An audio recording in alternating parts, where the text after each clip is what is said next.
Dang, it's me again, Tango, back to the Old World Blues Part 4. So, hope you enjoyed the video. Leave a like, comment below, subscribe to my channel, please. Follow me on a minute on TikTok, and I'll see you next video. I do so love custard. Or was it mustard? Really moves your brain. Do you comprehend, commie animal? Get your act together. You're making us look like a collection of round earthers. Because y'all sound like it.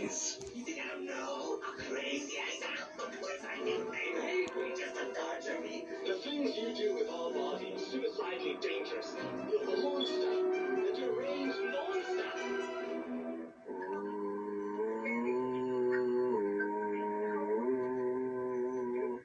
The dome. In yesterday's episode, we got to know each of the 5 think tank scientists a little better. We helped them out with their personal quests, and we discovered the homes they lived in before they became robots at Higgs Village. With them as allies, they may be able to help us sometime in the future. But for now, we need to continue searching for the 3 pieces of technology Dr. Klein asked us to retrieve. In episode 2, we successfully retrieved the X2 antenna, and in today's episode, we head to the X8 facility to finally retrieve the force field destroying sonic frequency for our sonic emitter. Like the X2 transmitter antenna array from episode 2, the X8 research center is easy to find. To find it, we just walk the concrete path east of the think tank. Along the way, we stumble upon the X7B Boomtown Target Zone. This ruined town is right outside the doorstep to X8. And after our conversation with the think tank scientists in yesterday's episode, these ruins carry with them horrifying significance. We learned that the scientists at the think tank needed live human specimens to test on. Even though Vault-Tec seemed to be Just when we thought I was done reacting to this, but the researchers at Big Mountain, force of habit or whatever you want to call it, but I decided to let y'all to make y'all happy. Excuse me. Concentration camps, one of which we find here in the Big Mountain, Little Yangtze. They then made cities filled with these incarcerated Americans and tested upon those cities. The ruins we now explore are likely the ruins of one of those cities formerly inhabited by Chinese American prisoners. The place is highly irradiated. Without a hazmat suit, we will get advanced radiation poisoning. Well, if we're ever going to be saved, we have to make sacrifices. With green goo, and some of them still have undetonated shells inside. We find one sitting in a pool of green goo, and on it says Saturnite. We recall that Father Elijah said something about Saturnite technology. Is this concrete evidence that the Big Mountain scientists were indeed responsible for shelling the people who lived here? Exploring the ruins is profitable. We loot dozens of containers and can walk away with quite a lot of loot. In one of the houses, we find a Nuka-Cola Victory lying on the ground. When done, we can continue east to explore the X8 Research Center. The center is surrounded by a large concrete platform with a bunch of ruined vehicles on top. Looks like some of these trucks were in the middle of delivering something to this facility. When the bombs dropped, we found lots of containers and crates in the back of them. Exploring the northern side of this facility is dangerous. A lot of lobotomites and night stalkers attack. That's right, we learned from talking with Dr. Boris in yesterday's episode that he was the one responsible for creating both Cazadors and night stalkers. Well, if we found night stalkers here, I guess it's likely that we'll find Cazadors as well. But these lobotomites that attacked were great news for me. On one of the corpses I found a .44 Magnum revolver. Exactly the kind of weapon. What would a dog be with the .44 Magnum? I finally feel fully armed. After clearing all the enemies, it's important to explore every nook and cranny around this building. We find a whole lot of duffel bags, lockers, containers, and even shells littering the ground. When we're fully satisfied that we've explored everything, we can at last enter the X8 research facility. The reason we're here is because we need to find the force field disrupting electromagnetic. And yes, this is going to be a 30-minute video. Sonic emitter. This is the frequency that's going to allow us to destroy force fields. To do so, the quest log tells us that we need to begin something called an institutional test at the X8 test terminal. So, we gotta find this terminal and start the test. We find ourselves in a large darkened room, and there are 2 observation windows against the eastern wall. Peering inside, we see big machines with buzzsaws attached, continuing to do surgery on some sort of pile of meat. Surgery's about a lot of things. Subtlety ain't one of Performing them. the same surgery for 200 years? Next to this observation window, we find a terminal on a desk. This is the X8 main terminal. Inside, we find 3 entries. The first, X8 test subject information. In this test, you will take on the role of one of those evil commies, infiltrating an institution Fuck the emo of honest commies. American Fuck 'em. learning. Don't worry, citizen. It's just for pretend. Your objective is to steal documents that a real dirty commie trader, which you are not, could use to brainwash our children, which you would never do. This test will help us to protect our children's fragile minds from the agents of international communism. Agents like you. Just kidding. We know you're a loyal American, aren't you? I don't get it. I thought they said I'm a true loyal kidnapped American, and many others better be. prisoners through all of these experiments. But in this terminal, they're referring to them as American citizens. But maybe this was just a ploy. Maybe they told the Chinese Americans that, of course, they're still Americans. They're only detained here for their own safety. But in reality, they made them go through these horrible tests because they had already decided that the Chinese American prisoners were traitors. The next one is an internal memo about the institutional test. Here we learn more about what to expect. Subjects will be informed that we are gauging No the communist effectiveness globalist of here. communist infiltration of American schools. They won't know about the cyberdogs until they actually begin the testing process. Did they throw a bunch of people into a school without telling them there would be dangerous cyberdogs? Number 1. Test A engages cyberdog protection protocols alongside standard automated turret systems. Number 2. Test B adds protectrons to the previous test. Test B also includes some basic tests for the field disruptor capacitance module. Aha! So the schematics for the force field buster for the sonic emitter must be in Test B. We need to advance to Test B to get what we need.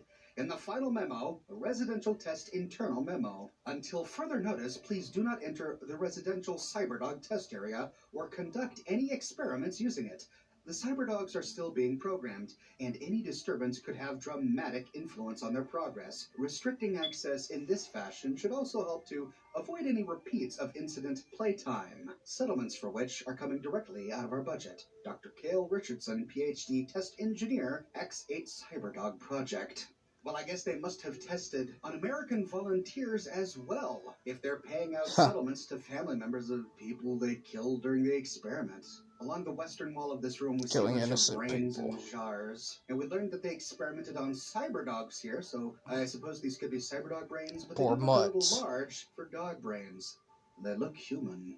We find 2 exits from this room, a door to the south with a stairway going down. But this leads to level 2, and I get the impression there must be more on level 1. So, turning around and heading north, we can find a door to the splicing test area. As soon as we open the door, we have Mr. Handies to destroy.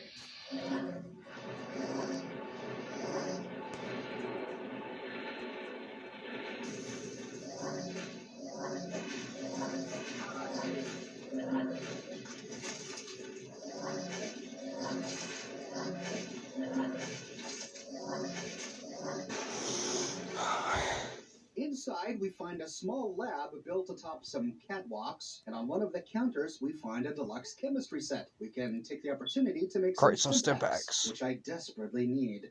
Beneath an observation area sign is a first aid kit that we can loot, and then continuing along the catwalk, we can go down some steps into a little research pod. Here we find some ammunition in a footlocker and a terminal with 2 options. The first, biomechanical splicing rules, lays out the rules of Bioshock reference apparently discovered. about splicing. Due to recent government-mandated cutbacks to our funding, only 3 experiments may be performed per day. Number 2, we do not have infinite kennel space here at X8. Only 1 cyberdog beyond those needed for the testing process may be created. Number 3, clear any and all debris from the platform before conducting any splicing experiments. Number 4, experiments are not allowed outside the X8 facility. And number 5, Finally, security must be disabled before experiments can run. Okay, so this is some sort of machine that does splicing. At the moment, we only find one option: splice lobotomite and robot. Well, diving in feet first.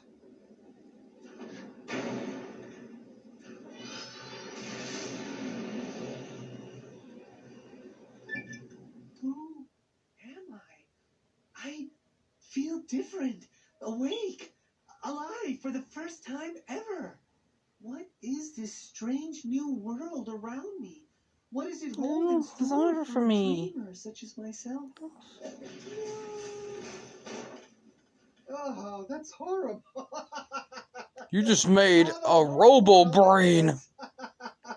We created this poor new life, and he was filled with such curiosity, only to mechanically fail and explode. Oh, that's awful. But in the process, we complete the challenge, Evil Genius. Create an abomination. We have indeed created an abomination, but we get the impression from reading... Can I say Frankenstein's... I'll say it like Frankenstein's Frankenstein. To prepare for those, we can go back to the terminal and choose the option, clear the splicing area. This will remove the corpse of the RoboBrain. Now, there are 3 other splicing options. Because it's alive! It's alive! To explore X8 and the X13 facilities. I'll show you where to get those holotapes when we get to those points, but I want to show you what we can produce while splicing now. After collecting all of the splice a dog and a robot! Splice lobotomite and dog. Let's see what... Let there be light!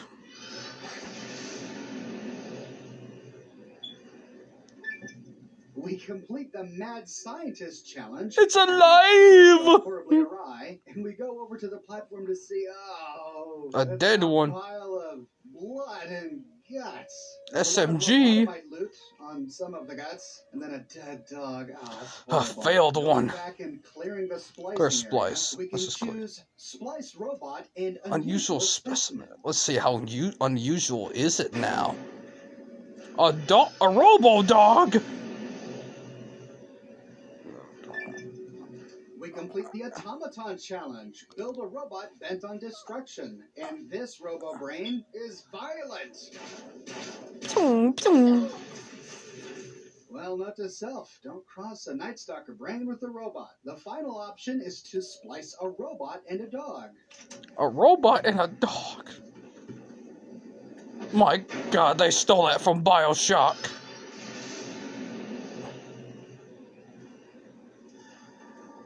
We don't complete any challenges, but we see a cyber dog on a cyber mutt.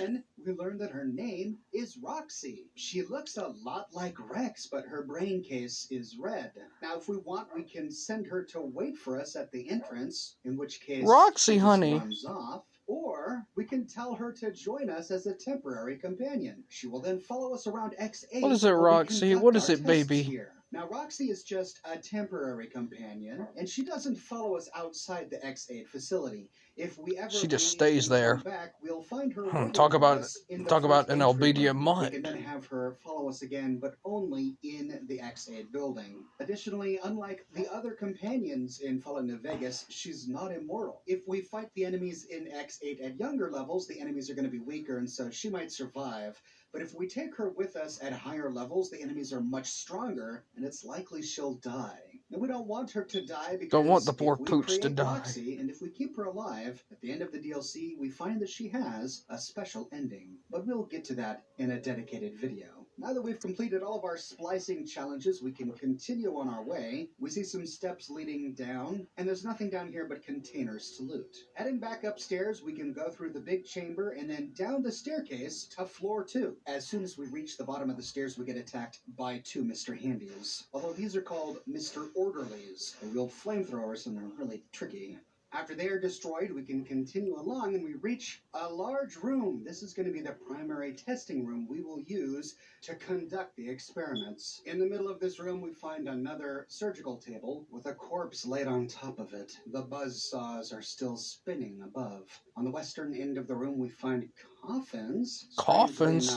Keep your hands off my coffin. One of the coffins has a body in it. sort of spilling out onto the floor. We see schematics of the Cyberdog on the wall, and next to the They've been schematics planning are this. the X8 main terminal. Inside we find 3 notes. The first, electromagnetic pulse wave module on loan. The X13 facility has loaned to us their electromagnetic pulse wave module prototype for the sonic emitter. Prototype? Our data retrieval test Show me. The module allows the sonic emitter to disable certain force fields. Do not allow test subjects to leave the X8 facility with this module. Even though it won't work outside of Big Mountain, it's a security nightmare. Thank you all for your attention to this matter. Dr. Adam Figgis, MD, PhD, DVM, DDM, DD. That's a lot of titles. In the next one, Project Burke and Project Hare. Yes, Project Burke involves what some less science-minded individuals might call grave robbing. Yes, we're forced into this due to budget cuts. No, none of senior staff no budget cuts. or anything else. Finally, in regards to the rumors that Project Hare engages in liquidation operations against non-military targets to procure research subjects, I will not dignify them with a response. Any other questions? Alright, well, Project Hare was clearly a real thing. They did procure research subjects from the American populace, so I guess we can presume that Project Burke was also real. They robbed graves, but for what purpose? Could this somehow explain the skeletons we saw walking around in those Y-17 suits? Bringing skeletons back to life. Incidentally, this entry is My a reference to the God. Burke and Hare murders. In 1828, William Burke and William Hare began killing their lodgers and selling the bodies to a doctor named Robert Knox. This was during a period of time when the medical community was lacking fresh corpses to dissect to further the needs of science. At the time, grave robbing was a common practice. You could make a quick buck by digging up a local corpse and selling it to a scientist. After Burke and Hare were caught, Hare ratted on Burke. Burke was executed, and in a twist of irony, his skeleton is on display at the Anatomical Museum of Edinburgh, even to this day. Coincidence. And the final note, important reminder to myself. While programming the new residential Cyberdog model to retrieve objects thrown by human beings for purposes of enjoyment, I accidentally used an audio sample recording of its bark as the object to be fetched. The Cyberdog has now become attached to the sample and displayed signs of aggressive tendencies when I attempted to recover it. I have left it in the residential reconstruction area until it is needed. I believe the Cyberdog has buried it. Dr. Gail Richardson, PhD, Test Engineer, X8 Cyberdog Project. Okay, so this means that there's a residential reconstruction area with a Cyberdog inside. And it looks like we can get another frequency for our sonic emitter if we dig around a little bit. Well, if we don't already have a shovel, we can use the shovel on the ground by these coffins. So we'll make sure to bring that with us. On the other tables in this room, we see a RoboBrain sans the brain with a human head next to it. And on the other tables, we find the dog and robot splicing experiment holotape. This is the holotape we need to create Roxy. Now, we have 3 avenues forward. Things can get a little confusing here. To the south, there's a door to the testing area observation, but it's locked. It requires a key, so we can't go that way. To the east, find the there's key. a large door Find the key, to the find the testing key, find the areas, key. also locked, requiring a key. Quartets from the the night of the museum. Inside we have one option, enter institutional data retrieval. We then have the option to start the basic test. After selecting this option, we complete a step in our quest, and our quest log updates. Retrieve 3 student records from the desk terminals in the X8 institutional facility. Alright, so remember, we're pretending to be Chinese communist infiltrators who are infiltrating a high school. We need to access student records as part of this infiltration to complete the experiment. We learned in the previous terminal that the force field buster sonic wave we need only appears during test. You become total like rest of us! This test first before we get what we need. The terminal reads, for this test, you must use any means necessary to retrieve 3 student files from an average high school. Basic security protocols have been activated. You find success if you retrieve the files. For my family! If the security measures prohibit you from retrieving the files. AKA, you die. Alright. Die. Sorry, folks. Had to move my camera. Test has been activated. We can start the test by opening the large door to the institutional test facility. Attention, students. This is the Pre-recording! of your pre-recorded principal, Dr. Principal Poro. as the head chief first researcher of Labs C9 and C14. Ah, look at the rewards. Valiantly to preserve rattlesnake DNA. My And put it right where it belongs, in the husk of another feared predator. I'm trying to play God. Can't splice enough, I always say. Especially if you Funny, can't imagine where you got that idea from. enough about me. It has come to my attention. Bioshock. Two seemingly innocent children have been subverted by red propaganda. This is a most serious matter, requiring the most serious of detentions. Can you spell detention? I'll tell you how I spell it. Death tension. Commie Pico traitors. Oh! Now I will send vicious cybernetic cyborg dogs through the corridors to weed all you traitors out. They will sniff out which among you have chosen the commie path. Especially you, Betsy Bright, who turned me down to the high school dance so you could smoke with Richie Marcus. Somebody jealous. So be vigilant. Step outside during class, and they'll make sure you make a speedy jump back to your desk. Hold your urine and wait for the proper bathroom break. We see that Dr. Boris has recreated his high school from his youth. He was bullied so severely as a child that he has made himself principal over this fake high school just to feel better about himself. How sad. Now, We've we all see the been force there. fields We've all in been action there. in some We've of been these through high display school, cases, and trust but me, our it was scientists hell on haven't earth. activated them yet because we haven't retrieved the right frequency. As we continue forward, we also see force fields blocking our path. This forces us to take the long way to complete the challenge. There was a terminal on the wall in the first room where we entered, but we can't access it yet. This must be where we download the force field buster frequency during test B. And almost as soon as we reach the main hallway, we get attacked by a turret and a military cyberdog. At the end of this hallway, we hear the wild wasteland noise.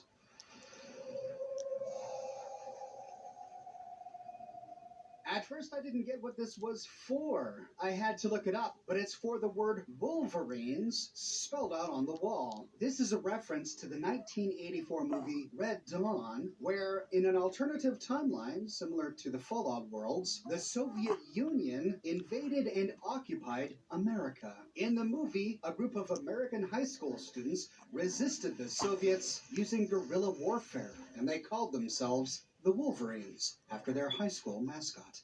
Now, we heard in that pre-recorded speech from Dr. Boris that he referred to himself as the principal. This sparked a memory.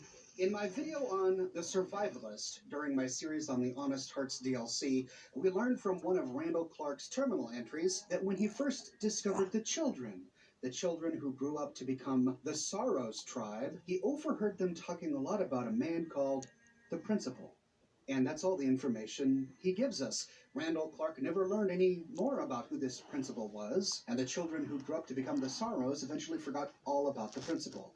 But here we are, one DLC later, and we find Dr. Boris referring to himself as the principal, lording over a fake high school he created to conduct experiments using captives. It may be that the children whom Randall Clark discovered in Zion Canyon were escaped test subjects from the Big Empty. My bet is that after the bombs dropped, after the Great Static, as the think tank scientists describe it, there was chaos at Big Mountain. Security was down, they hadn't established everything yet, and this allowed some of the Chinese-American captives to escape. What if there were a group of Chinese-American prisoners going through this high school test the day the bombs dropped? Everyone became distracted, and this gave them the opportunity to sneak away. They managed to find their way to Zion Canyon to start a brand new life, but in the back of their mind, they were continually terrified by memories of none other than the principal who tormented them inside a high school he created to satisfy his bullied childhood self, Dr. Boris. The first terminal we need to activate to complete this quest is inside what appears to be a science classroom. Here we find the X8 Institutional Test Terminal, and we can retrieve the student records. The first is the records of Richie Marcus. These are his midterm grades, and in the terminal he is nicknamed Richie Ball Lover Marcus. F- in English, F- in math, F in science. My and another God. minus in My God, why history. does everybody gotta be so Dr. fucking Boris really had it stupid? in for his bully Richie Marcus, inventing a report card of F minuses just to shame him. Oh, what a delirious fantasy. Despite this being a test high school, there's still a lot of loot to be found here. Lots of containers, plenty of bottle caps, and lots of scrap. Now we can activate a nearby wall-mounted monitor to take control of the turret, but I had already destroyed it. We find another section blocked off by a force field. Hopefully later on we'll be able to loot these. Heading out this door brings us right back where we started. Looks like we've gone in a big loop. So heading back in, we go down the hallway until we reach the library. You are in the library.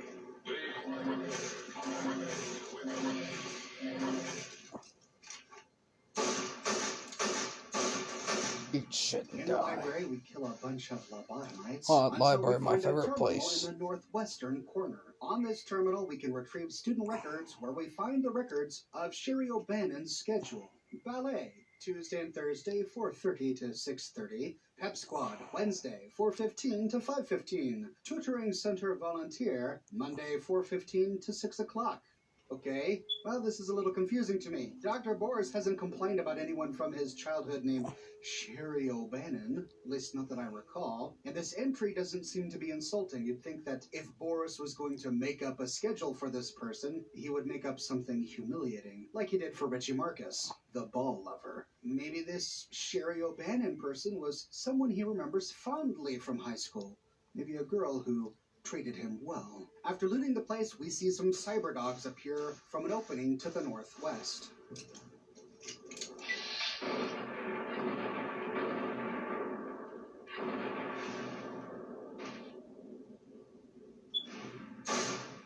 When done, we can go down the northwest hallway, and we see a bunch of interesting posters on the wall. A is for America.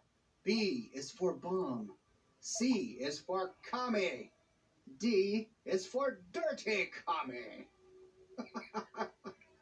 The hallway is blocked off to the west, so we turn north to go up some stairs to floor number 2. This brings us to a locker-lined hallway with a bunch of randomized loot, which ends at a door to the south. This brings us to a ledge overlooking the library, guarded by a turret and a cyber dog. Oh. You are Chinese?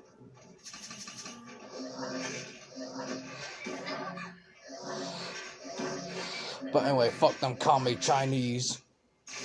But anyway, fuck those communist Chinese. Fuck them. Once the turret is destroyed, You're getting the machine head turret puck. Control terminal to the southwest that we missed. Well, too late now. The turret's gone, and we see a large force field creating a floor above the library, which is interesting. We may be able to use this to our advantage in the future. On the eastern side of this hallway, we find an average locked door. This just leads us to a supply closet where we can walk away with a lot of purified water, stim packs, and other chems. To continue forward, we open the big double doors on the southern side of this platform. Down at the end of the hall is ball storage for jocks who like balls. Like Richie. So fagaloons then. Did you hear me, Betsy? Richie likes balls. Yep, he gay. Subtle, Dr. Boris.